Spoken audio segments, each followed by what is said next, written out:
Okay, welcome to the December 19th Town of Neepawa regular meeting.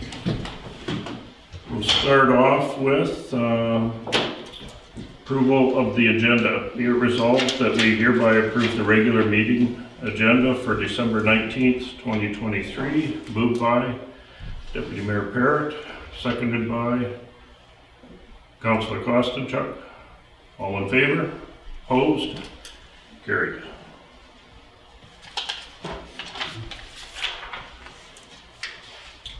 Now you will have read the minutes. Be it resolved that we hereby approve the minutes of the regular meeting held December 5th, 2023 as circulated, moved by Councillor Pottinger, seconded by Councillor Gerard. Any questions on the minutes? All in favor? Opposed? Carried.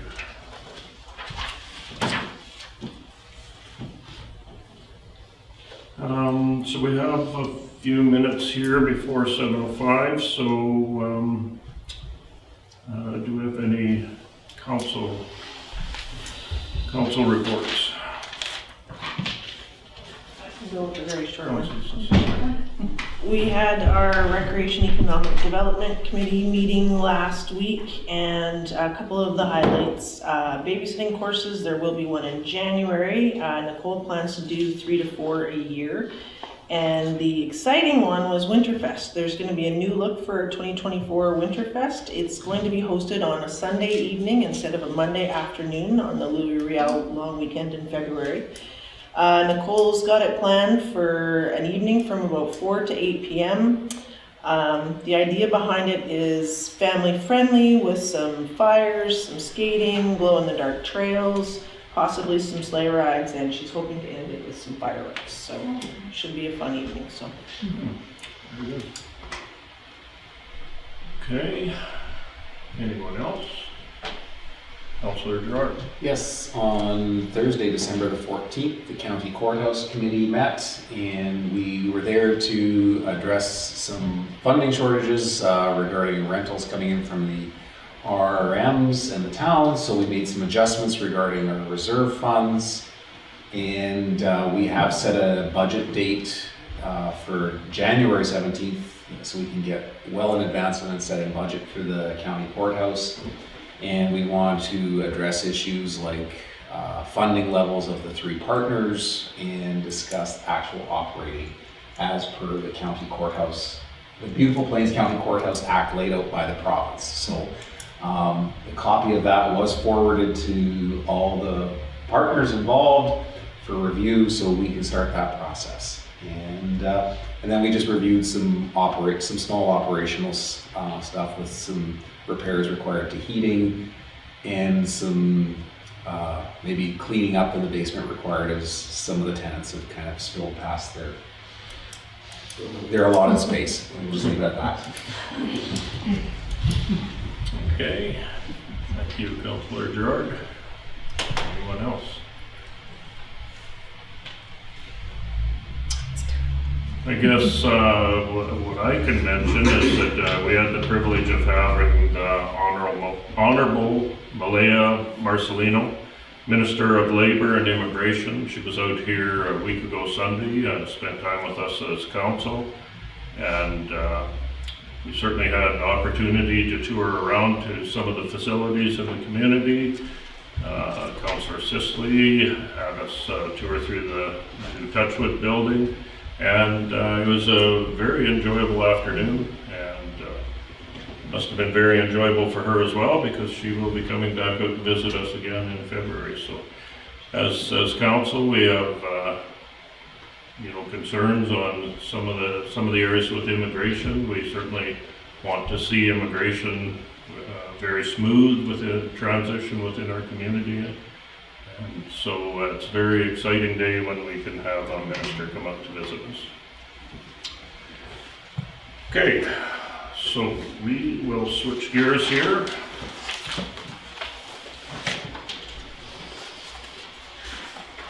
And we have a resolution, be it resolved that we do now open this public hearing at 7:05 to hear representation to variation application VO7-2023 of Lisa and Murray Davies, respecting lot 2, plan 40325 at 372 Broadway.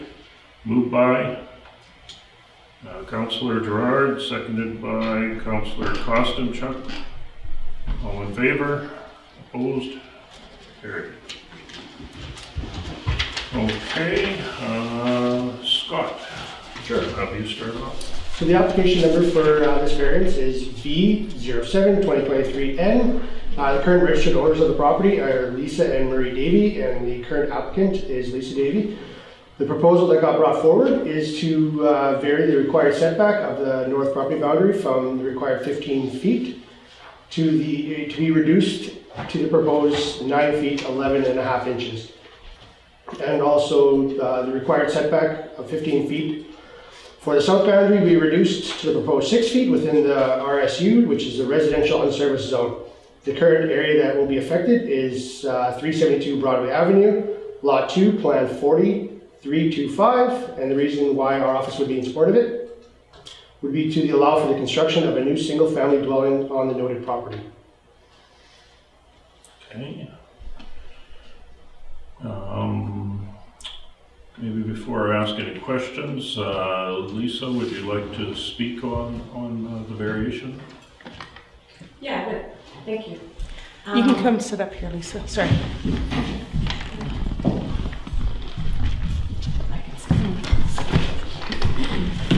Good evening, Council and Mr. and Mrs. Reiner.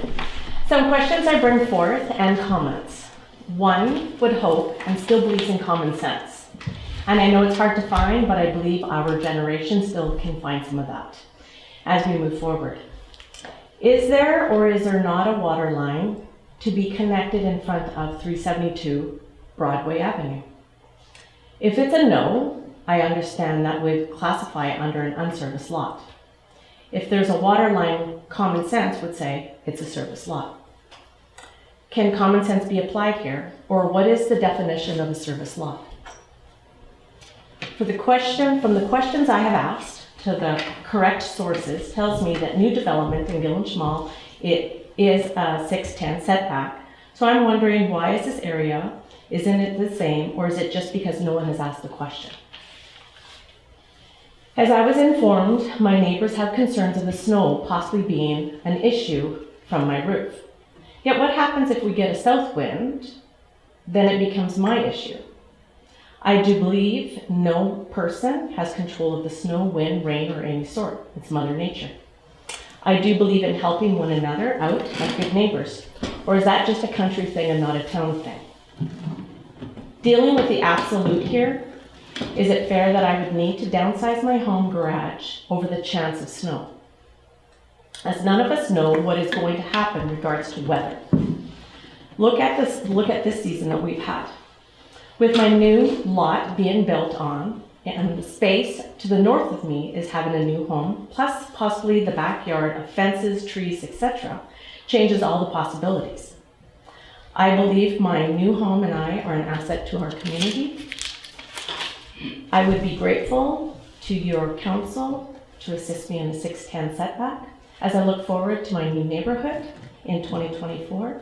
I thank you, and I thank you for hearing and listening to me tonight. I did bring some, I'm looking at doing a composite fence in the background of the backyard.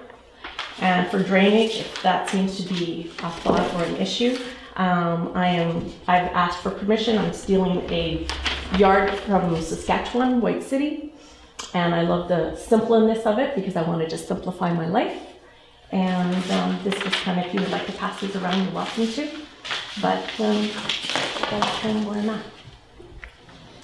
Okay, thanks, Lisa.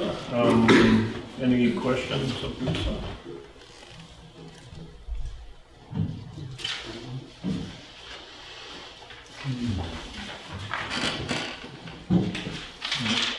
Okay, thank you, Lisa.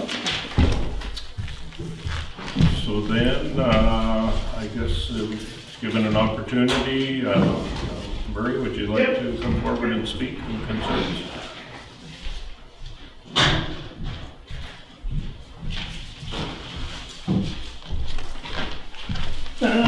Murray Reiner. First time speaking in the public, so bear with me. And my wife was waiting back there. Okay, so anyways, my issue that I have is 6 feet coming on. I believe I've given you pictures. Yes. Yeah. And people circulated, they've seen it. Yeah. You understand where I'm coming from. You got 6 feet of property, but then everybody forgets about the 2-foot overhang.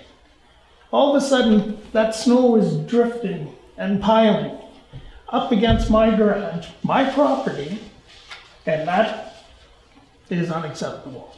You have a bylaw of 15 feet. I believe that is where it should stay at. I have the south side of our house.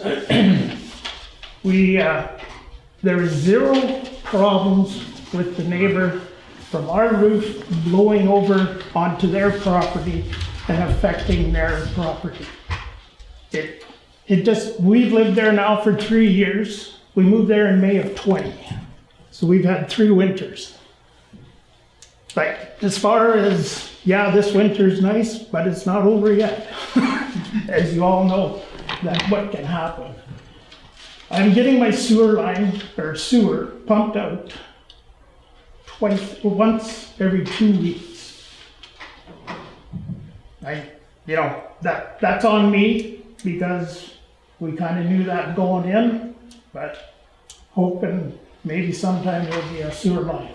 But they're not digging yet, so I can't expect to have something that isn't there. I can only talk on what is going to happen. Right. And as you see in the pictures, I got like a 15-foot wall on my garage. So you know very well what's gonna happen when the snow comes off and the roof off the adjoining house. It's just gonna keep piling in there. Yeah, great if it's mild winter, a bad winter. Where do I put the snow? I have to put it on my property. Excess moisture in the spring. And that's something that I feel that if everything stays at the 15-foot mark, the way you guys have it set out in your bylaws, whatever happens after that, happens. Okay. And like I said, you guys have seen the pictures, what I can produce for the 3 years that we've lived there. And you very well know what happens on our front entrance coming out of the house, how it just piles in there. So, Yeah. that is basically you got anything? No. Just to make it clear that when that snow piles in from the adjoining property off your roof line that's overhanging the 2 feet, it will land against our house and onto the road that the sewer truck needs access to go back to our holding tank. So, and that's the only way for us to get snow. If we have snow on that road, to get it back to our backyard is going back there as well. Like, we can't put it out the front, into the front yard, or into the, across the street over into the golf course drive, or ditch over there. So it keeps on piling up in their backyards more. And, but sooner or later, there won't be any place for it to go, kind of thing. And the snow, Yeah, we only have a snow blower. we only have a snow blower, so like, then that means getting maybe a skid steer in or whatever to give it a push back, whatever, like, but it's still the excess snow that's gonna be coming off that roof. And that's the long and short of it, because we all know what happened. Like, we welcome Lisa as our neighbor, like, of course we want to welcome her to our neighborhood. We have quite a large home ourselves, but we're in with our 15 feet variance that you got, the council or the town has made out.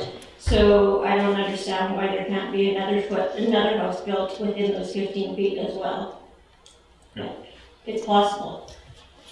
All right, thanks, Marie. Any questions on Marie? Yeah, so I had another situation where access to the septic tank was an issue, and I talked with Jimmy Beaumont about it. And he said, oh yeah, I got lots of hose I can reach around, so that might be something you want to check on that. Well, don't know. Yeah, we have, because the septic tank is quite deep in the ground, and I don't know. Like, Yeah. you can only pump or suck so far Yeah. as well. and he comes up to the edge of the, like, I don't The want to run back on the grass and making holes. I have a septic tank, so, Oh, okay, Yeah. so you understand. yeah. Okay,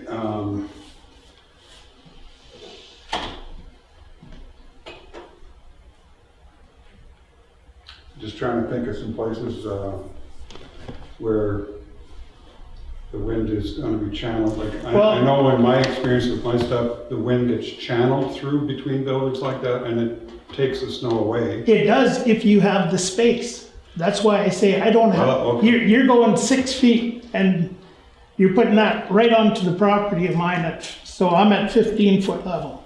So you got, you're talking 15 and 6, 21 feet. And it's just gonna keep piling in there. Like, I come from the farm, I know what snow does. So Like- I'm not supposed to have an argument here, I'm only supposed to ask questions. Yeah, I know, but I would ask you to. Yeah, sure. Well, of course, there's no snow to check it, is there? Well, you know, Okay, well, the experience I've had with the buildings where you have the channel of wind going through north to south or south to north, it tends to clean it away, but that's an argument, I don't want to get into that. But anyway, But anyways, you have your prevailing winds in the wintertime from the north to northwest. That ain't never gonna change. no, So, and then the thing about it is, if I have a problem now, the future owners of the property, because I ain't living there forever, and like, then they have the problem. yeah. So like, you just, I think you keep it at your 15 feet, like it has in your bylaws, and then whatever happens after that happens, like, it's Mother Nature, but there's quite a, like, obviously there's a reason why the bylaw is set at 15 feet on an unserviced lot, right? I'm not sure that was set way before I was here. But that is what it is as of today, right? So yeah, so those would have been, those would have been a provincial standard, not specifically a council of Neepawa provision to set those distances. Those would have just been, So, yeah. So can I ask Scott a question? Marika first, and then back to yourself. I just have a question. Lisa, you showed pictures of your fence. Were you planning to build a fence that came up between your properties? So that fence would be at the property line and you'd have your 6 or your 9, 10 feet. 6. Was it 6 feet? Sorry, 6 feet. but From that's your not, house to the fence, and then the fence to your property would be 15. yeah, that's right, And is that the same side that you access your sewer correct, pump out now? yeah. Is on that side? Okay. But how high a fence are you building? 6 feet is the limit. 6 feet, so, yeah, there's a limit. Yeah. Your roof is, what, 15, 16 feet? Okay. Correct. You still, like, where the problem is gonna be is the overhang of the roof, right? You're at 4 feet before you're on my property. Also Barrett. So this site in question is zoned residential. Residential service right now, correct. It's zoned residential, Unserviced. unserviced. Yes, And therefore it falls under residential unserviced bylaws. further setbacks, correct, yes. And what would make it, is there a water line going past that? There's 4 lots there, so like, are you on town water, Murray? Yeah, You know, sewer. And no paved road. Okay, any other like questions? what, like the way it was explained to me, an unserviced lot is no sewer as well. So, we have a holding tank. Yeah. Yeah, we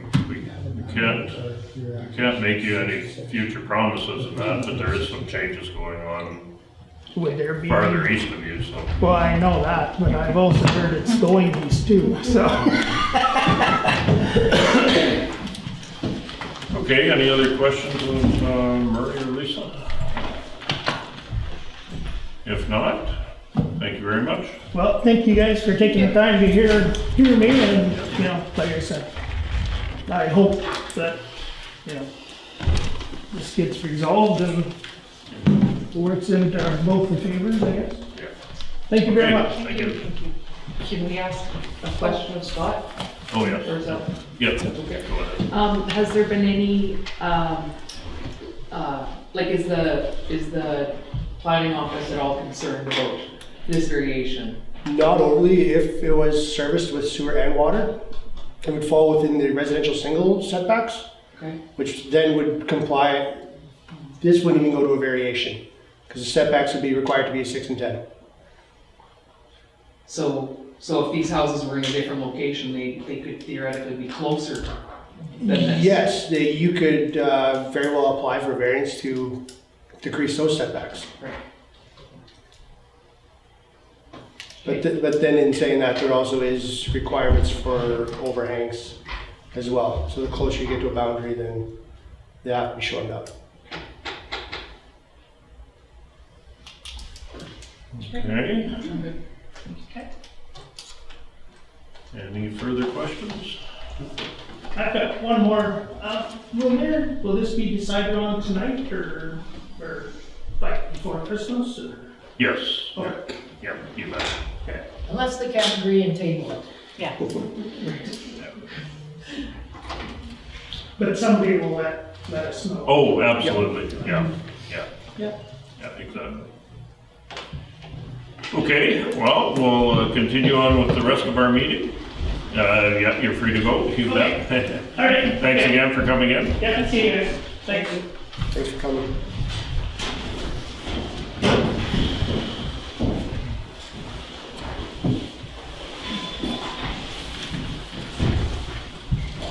Okay, thanks, Lisa. Okay, be it resolved that we do now adjourn this public hearing at 7:22. Moved by Councillor Potger, seconded by Councillor Sisley. All in favor? Opposed? Carried.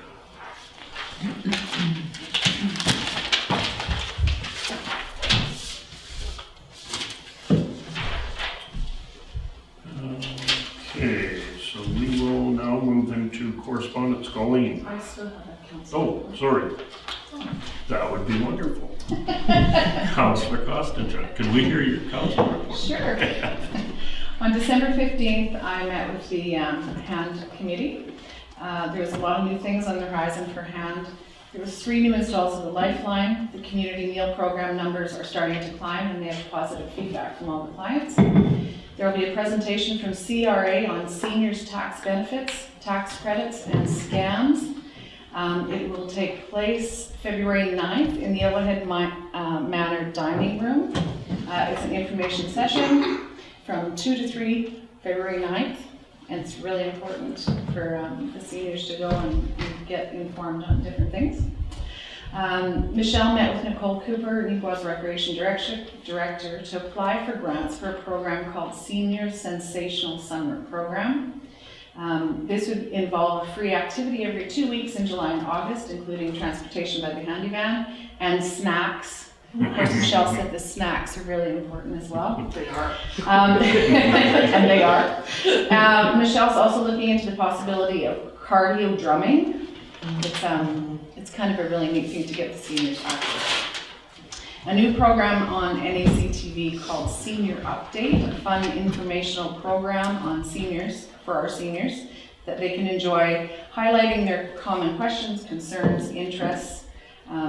A really neat thing that they're going to try and get going a little bit more through NAC TV. There will be no casino bus trips in December, which Michelle said upset quite a few people, but it is a busy time. The HAND Board is also looking for the support of Council to approve a resolution for getting Neepawa recognized as an age-friendly community. The Winnipeg Regional Health Authority has a support services to seniors framework that we can learn from and follow and help make things possible.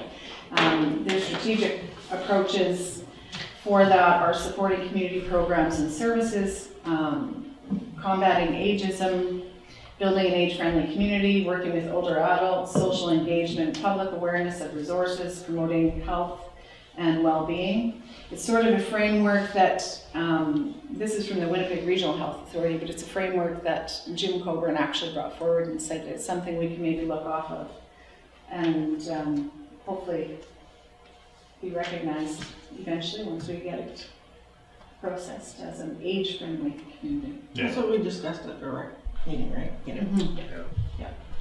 Yeah, I read through some of that information. It's actually very good. It's on your agenda. Yeah. It's on the agenda. Yeah, exactly. So no, Yes.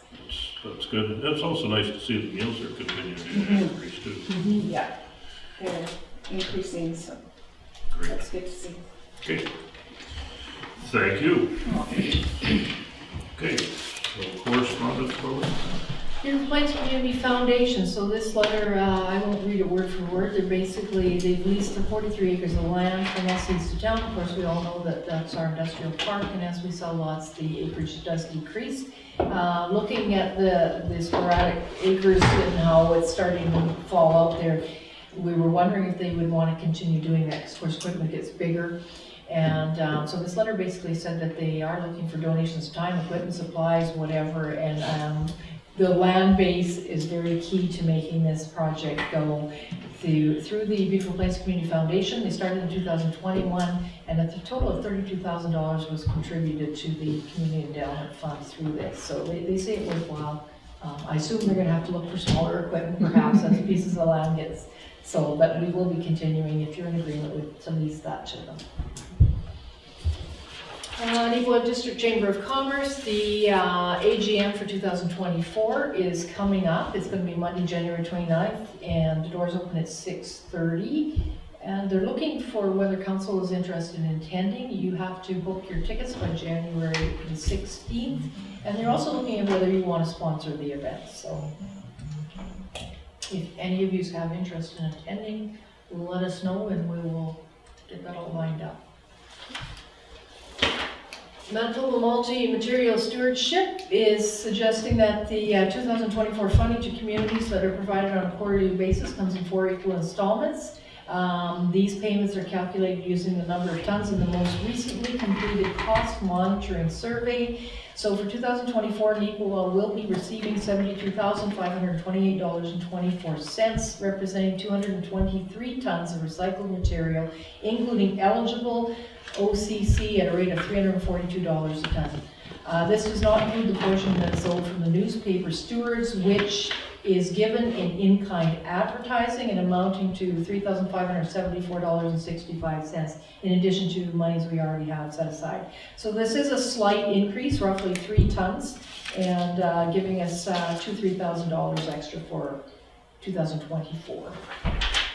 Just a comment, it's kind of surprising with how much the community has grown and the amount of recycling that could be going to the facility, that we've seen those numbers flatline. And largely one of the reasons why we've seen those numbers flatline is because of contaminated loads going.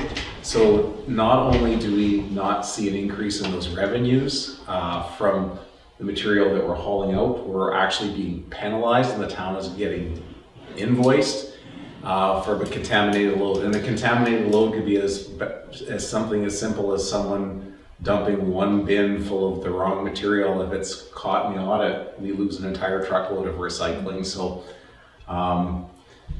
whereas it's nice to the bottom line of the budget, considering that the community has almost doubled its growth size, to see our recycling flatline, it's somewhat disappointing actually. It would be nice if we could see that those numbers increase, and they could simply by residents making sure that they send complete, clean recycling to the Evergreen. Yeah. So there's a drone in here. Yeah. Sorry. There's a mic or 2 minutes. But yeah, No, that's a very legitimate concern. And you know, Councillor Gerard is right, the contamination is very disappointing. One of the things we encourage is to download, you see it on TV, download that recyclable, Recyclopedia. it's like, yeah, just what Jody said, and certainly it gives you all the information that is what can be recycled and what can't, because you're right, so some of this contamination can be easily redirected. Well, and on top of that, and I would had one person explain to me quite clearly, like, if you're really unsure if it's recyclable or not, put it in your garbage. Yeah. Because there's less issue of there being a problem and contamination of a load. Yeah. And it might not be the answer you want to hear, but if you're unsure, put it in the garbage. I think something else to remember is that I'm very diligent at home. It's really easy to recycle at home where I'm set up to do that, but sometimes at work, when you're in a hurry, or you've got something that you don't really know where it should go, and sometimes loads are being contaminated because of work environments. So we need to be as diligent with our work garbage as we are with our home garbage. So I'll give an example. It's recycling day and there's carts, we try to leave them behind. If there's a black bag or there's coffee cups or there's something that's not recyclable in the carts are supposed to be left behind. Should that be mixed into the bin and it's not caught and it goes up to Evergreen, it results in that whole truckload being rejected. They don't pick through it, they don't sort through it. It goes right into the garbage. We get charged a per tonnage fee, and I'll give you an example, and this would include highlights, so you gotta back that number off a little bit. For the month of November, there was 27 tons of recyclables rejected at Evergreen, amounting to a charge to the town of Neepawa of $5,300. So people need to pay a little better attention, and like Daryl said, if you don't know, throw it away, because at least we need to draw back that number, because everybody's paying for that, the mistakes of some. It's significant. It is. Okay, any other correspondence, Colleen? No, that's Okay, so we'll move on to finance. You'll have received and reviewed your November statements.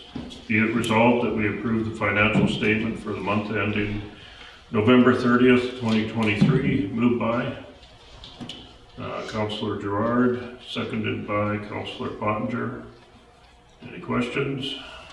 All in favor? Opposed? Carried.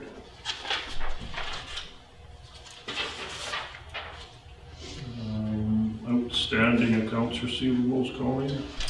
So we do this quite often to get outstanding utility accounts and accounts receivables added to taxes. And so of course this is the end of the year coming up. So the list looked lengthy. This will not be all of the accounts we will add to taxes. People are very good and diligent. A lot of these will be collected, but because this is our last meeting, we're asking that anything that is still outstanding on these lists at December 31st be added to taxes. Okay, any questions? Okay, motion, whereas Section 252 of the Municipal Act authorizes a municipality to collect debts in the same manner as a tax may be collected or enforced under the Act, and whereas nearing the end of 2023, there are outstanding utilities and accounts receivable charges that remain unpaid or uncollectible, therefore be it resolved that all accounts that remain outstanding at December 31st, 2023 from the attached lists be hereby added to the property tax roll. Moved by Councillor Klostenchuk, seconded by Deputy Mayor Parrott. Any questions? All in favor? Opposed? Carried. Okay, the next one is our interim operating budget. It's fairly straightforward. I'll go through and just read out, council and management has been working on the interim budget. And so we have a resolution, be it resolved that in accordance with section 163 of the Municipal Act, Council of the Town of Neepawa has made provisional estimates of operating and capital expenditures of the municipality for the period January 1st, 2024 until the adoption of the annual estimates. Therefore, be it resolved that these provisional estimates be hereby adopted. General Government Services, $451,000. Protective Services, $310,000. Transportation Services, $440,950. Environmental Health Services, $190,000. Environmental Development Services, $22,000. Public Health and Welfare Services, $217,470. Economic Development Services, $88,450. Recreation and Cultural Services, $137,500. Physical Services, $86,000. Total general operating requirements, $1,943,370,000. Total utility operating requirements, $715,000. General capital requirements, $462,000, and utility capital requirements, $440,000.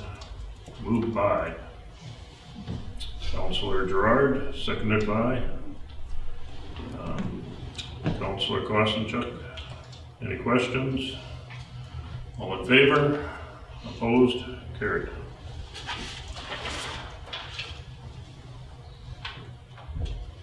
Okay. So for new business, we have the variation application by Lisa that we have reviewed and listened to. So do we have any questions? Deputy Mayor Parrott?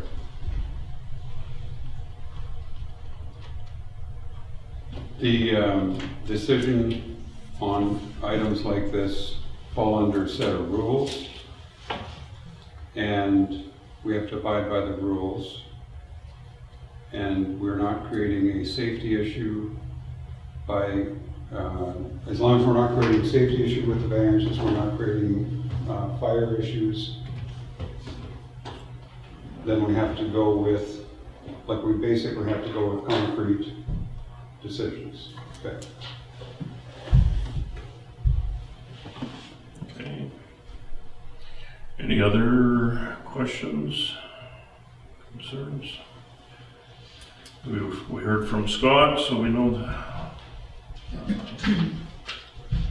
the department's thoughts on it as well. So the motion reads, be it resolved that we approve variation application B07-2023 of Lisa and Murray Davies respecting Lot 2, Plan 40325 at 372 Broadway Avenue, to allow for the construction of a new single-unit dwelling and requiring a reduction in the northern property side setback from 15 feet to the proposed 9 feet 11 inches, and a reduction of the southern property side setback from the required 15 feet to the proposed 6 feet within the RSU residential unserviced zone. Moved by Deputy Mayor Parrott, seconded by Councillor Kostenchuk. Any questions? All in favor? Opposed? Carried.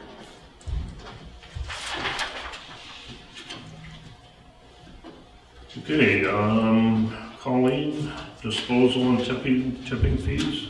So this speaks to what we were just talking about, extra charges for contaminated loads and whatnot. We've been notified by Evergreen Environmental that they're increasing their construction and demolition tipping fee by $2. So we're gonna go from $96.25 to $98.25. They've also taken a look at the hog hair, and of course the consistency of how it comes is quite often wet. It requires a little more work to deal with at Evergreen. They're increasing that by $10 per ton, so it'll go from 100 to 110. And then when we made these amendments to this document, because it was a new document established in June of 2023 with edits, we actually also are charged by the province of Manitoba $10 for every ton of material that gets put into a cell at a landfill. So on top of rebilling those back out to the respective parties, we also add on that $10 as a cost recovery. So it was never in this policy, even though we did it, it was part of our administration. So clause little F says now waste reduction and recycling support levy, it's called the RARS levy. It's going to be applicable to all residential, industrial, commercial, and institutional waste, construction, renovation, and demolition waste, and other solid waste materials. And it'll be charged on a per tonnage basis at the current rate established under the RARS program, and that's under the Department of Conservation and Climate Change.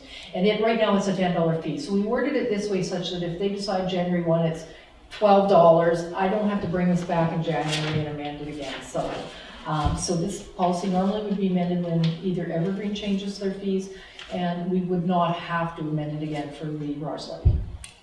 Those are the changes. Okay, everybody clear on that? The motion reads, be it resolved that we do hereby approve amendments to the disposal and tipping fee policy OP-015 to be effective January 1st, 2024. Moved by Councillor Pottinger, seconded by Councillor Sisley. All in favor? Opposed? Carried. Colleen, microwage. So as we all know, cybersecurity is extremely important, and you'll notice, especially at Christmas time, you know, that typical email about your package, we've had trouble delivering it, click here to track or whatever.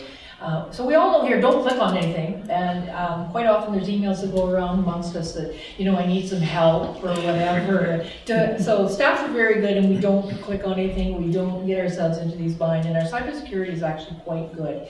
We felt though with recent happenings, you know, in the province of Manitoba and municipalities where hackers just, you know, spend 24 hours a day figuring out a new way to hack you, that we would upgrade our cybersecurity system basically. And we also recognize with our new water plant and our new water reservoir, we didn't have a firewall over there. So if something happened in our system over there where we couldn't treat the water properly or whatnot, we'd be in quite a pickle. So what we are proposing to you, based on the quote of the person we work with already, it's Microwave Systems, who provides all our other support, that we actually incur another $851.28 per month for this extra cybersecurity protection that will bring us up to regulation standards, and that we do a one-time subscription of $1,054 to get the firewall installed at the water plant. So this will mean we have basically 16 email accounts that will be tracked and monitored daily. Backups are regular, and we were happy before. We are way more than happy now. That, and I'm not saying tomorrow there'll be a new person hacking and that'll think of something new, but we're looking for support to start this implementation, get it installed in January 2024. Okay, any questions, concerns? No, I think we're definitely on the right track with this. Be it resolved that we approve microwave to complete security improvements, upgrades that will increase protection for the town of Neepawa's network to meet or exceed current industry standard compliance regulations. And be further resolved that these improvements be installed in 2024 and charged at a monthly rate of $851.28 plus taxes, plus a one-time configuration and installation charge of $1,054.40 to install a security bundle and firewall at the water treatment plant.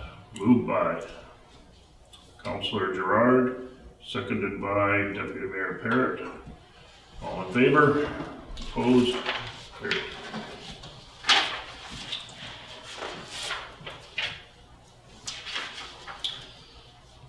Okay, and Councillor Kostenchuk talked to us about the age-friendly Manitoba initiative, and we definitely are looking at a motion as to whether we support this, whereas...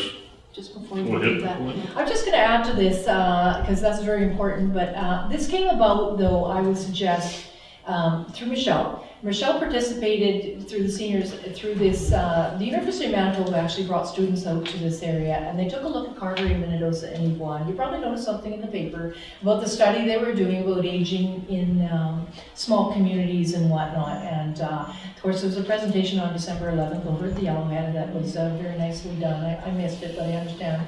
We've been attending before that.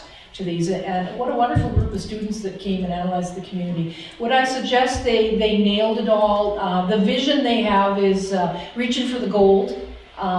You know, I hated to be the stickler at various times, as did probably Jody and Nicole, and we split into our groups. But there's reasons why some things you just can't afford.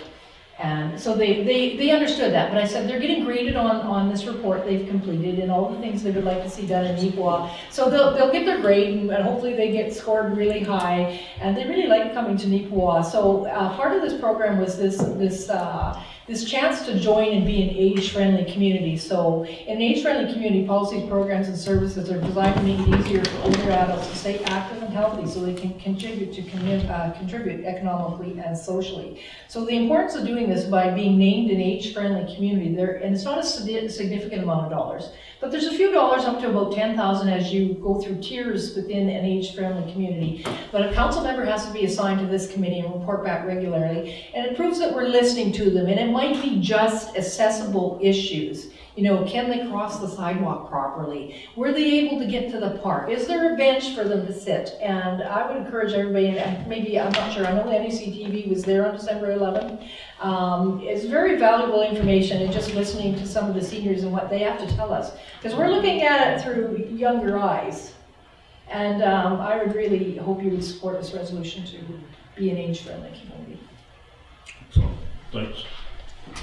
Any other questions? I'll support it. Yeah. You're gonna get a chance Well, there. Michael will be our rep. Okay, whereas older persons are an important part of our community, and whereas it is our community's interest that these citizens continue to live active lives and participate fully in the activities of the community, whereas the town of Neepawa accepted the invitation from the Manitoba Association of Senior Communities to participate in the age-friendly Manitoba Initiative, therefore be it resolved that Neepawa Age-Friendly Initiative be endorsed by the town of Neepawa to support participation and healthy active lifestyles for older adults and citizens. An elected council member be an active participant on the committee working group that represents all sectors of community and report regularly to council on the activity of the committee working group. The plans of the age-friendly initiative be publicly posted to develop public support, and the Neepawa Age-Friendly Initiative work cooperatively with existing community organizations to ensure that their programs and services are more age-friendly.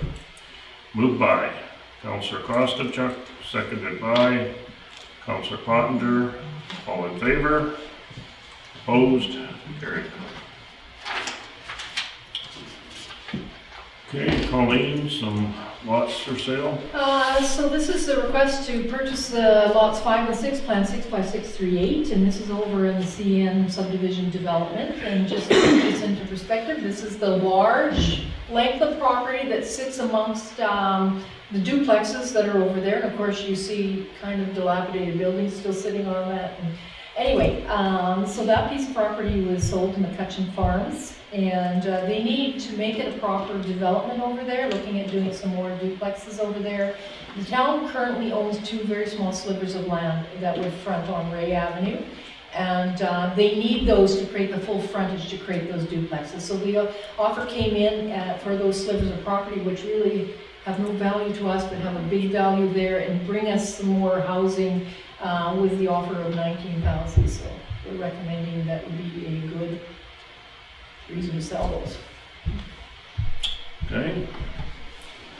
Be it resolved that we approve the sale of the lots 5 and 6, plans 65638, rolls 750 and 810, and Southwest 331415 to McCutcheon Farms Limited for $19,000, subject to the terms of the sales agreement. Moved by Councillor Gerard, seconded by Councillor Sisley.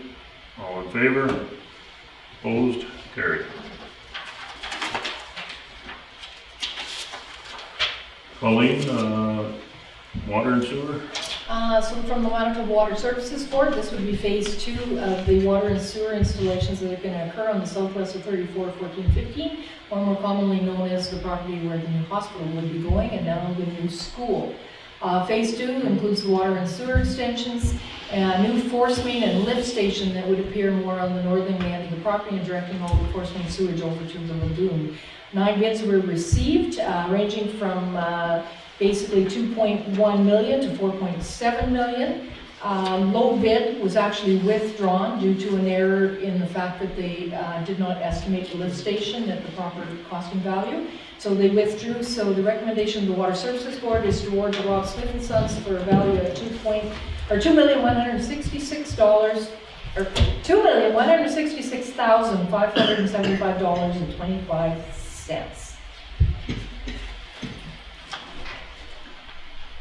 Unless there's questions. Any questions? Okay, be it resolved that we accept the tender of Rob Smith and Son backhoe in the amount of $2,166,575.25, including tax, to complete phase 2 of the water and sewer infrastructure within the southwest 34, 14, 15, including the force main and lift station. Moved by Councillor Pottinger, seconded by Councillor Kostanchuk. Any questions? All in favor? Opposed? Carried.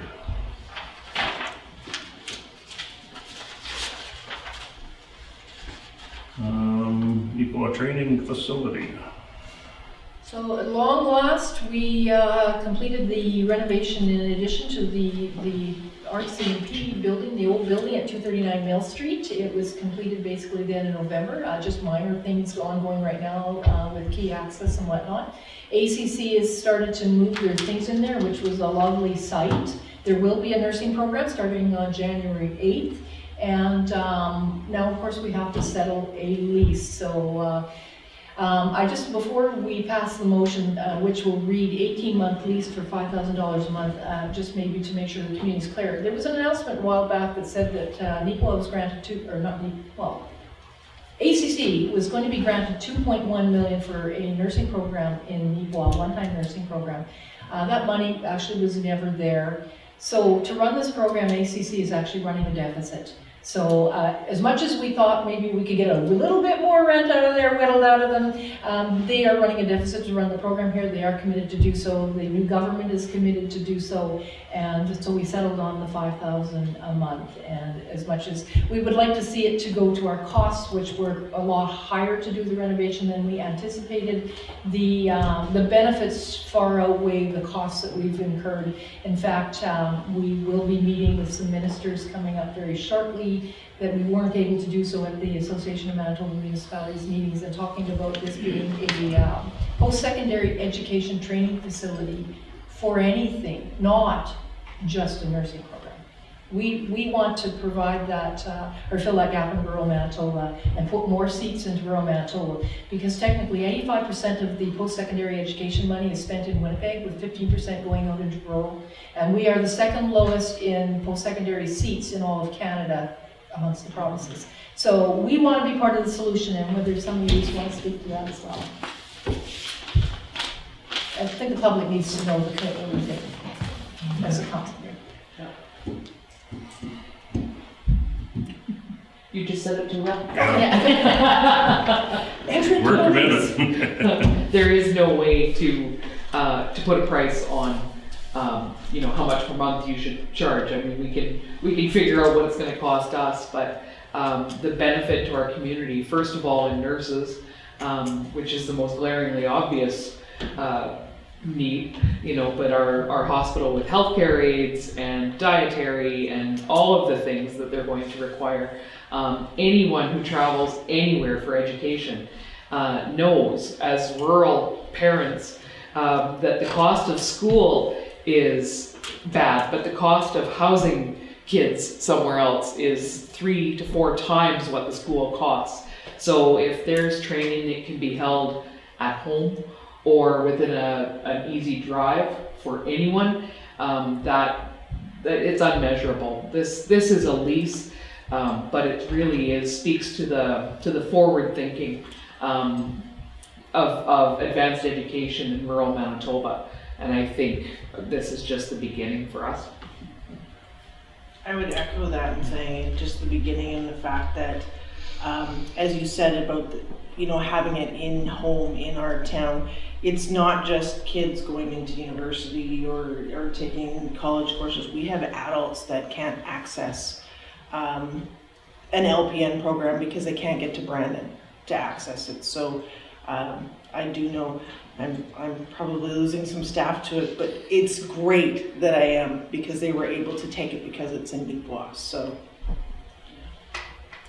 Councillor Gerard? Well, especially when we start talking in the realm of trying to attract healthcare workers to our community, Neepawa, we're very fortunate that we actually have a proven track record of being able to attract doctors to our community when others have failed. And really what we saw is that with the clinic, they put together suites so students could stay in our community more easily, do the training, and consequently we haven't seen the shortage of doctors in our community, right?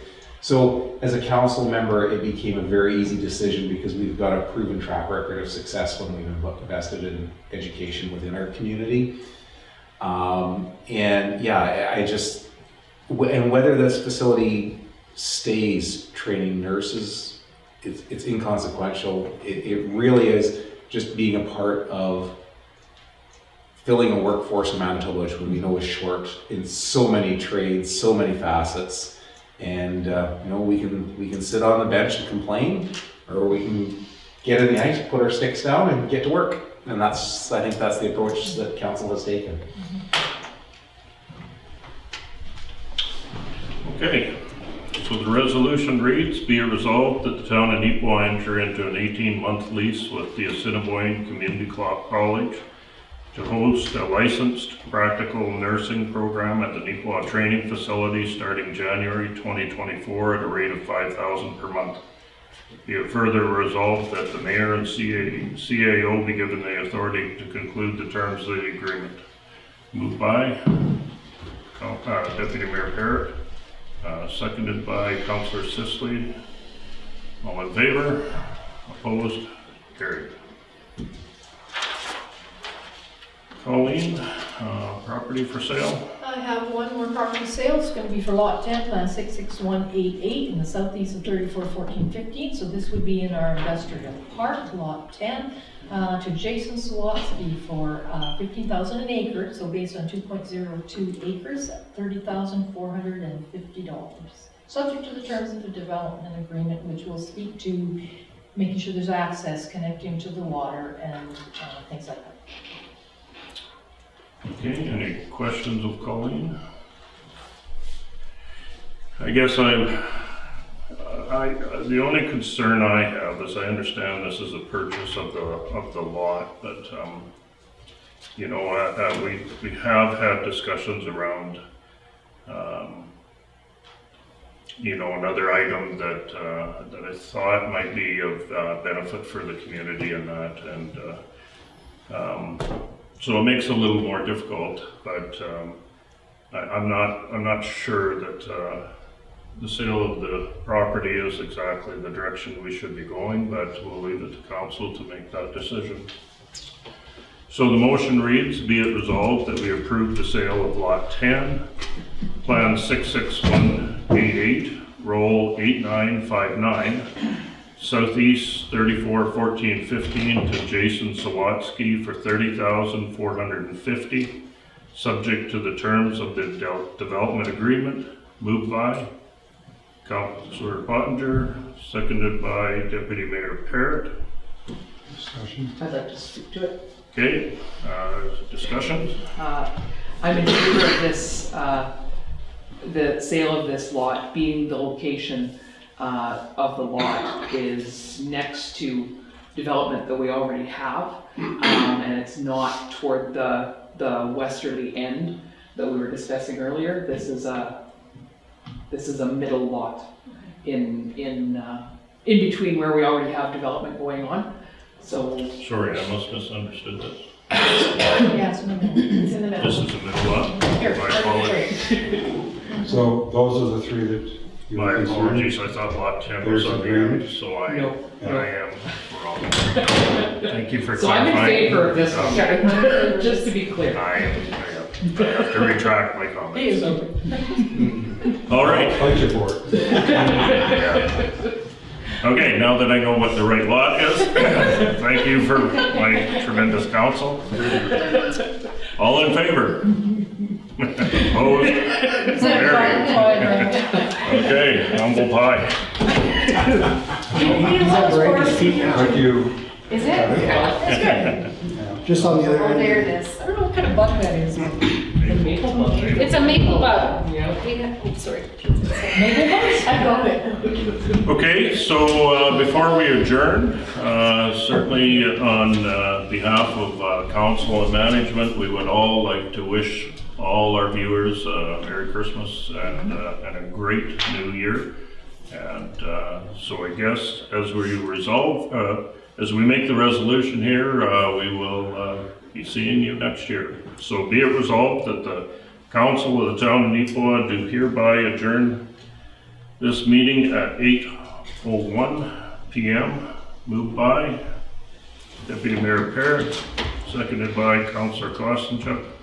All in favor? Opposed? Carried.